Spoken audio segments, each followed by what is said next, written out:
तारू आई औरी कह तारू फल फल भागइनी। अरे बाबू दौरा में के फल सब का भई?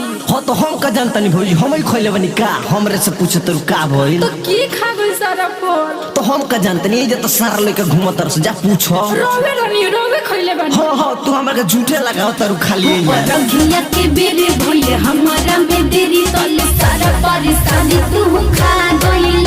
हो रंगिया के बेरे भइले हमारा में देरी तले सारा परेशानी तू खा गइल।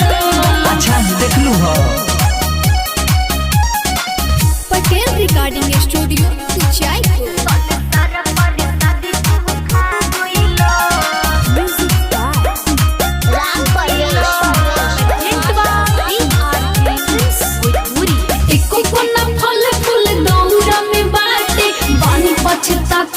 छोटी घाटे लाठी। अच्छा तो एक और भागी हम ही बनी। सच सच कहतानी भौजी हम तो काहे न मानतारू हो। दोसरा के होए सुन दौरा तू तो नाही पहचानतारू हो।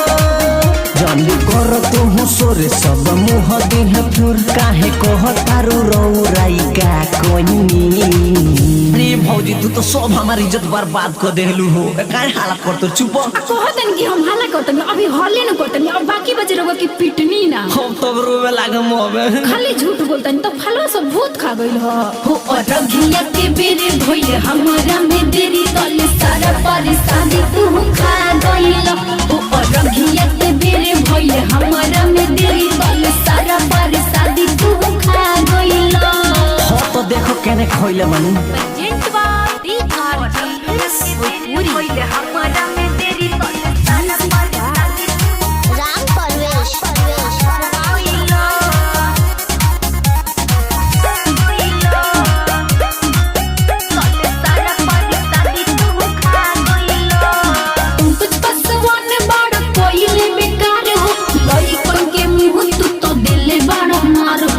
अरे भौजी आज वो तो कम से कम चुप रहा हो।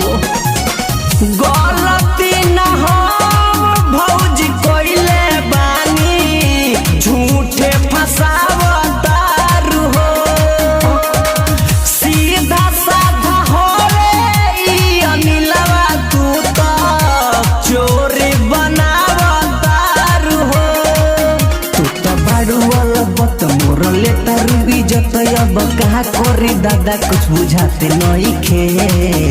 तो देख लो भौजी ये जो है विशाल रामपुर में सब क्यों तो रहल, पूछो पटेल जी से पूछ लो। उनका से का पूछू, तो खुद चोर हूँ हम झूठ नहीं की बोलत।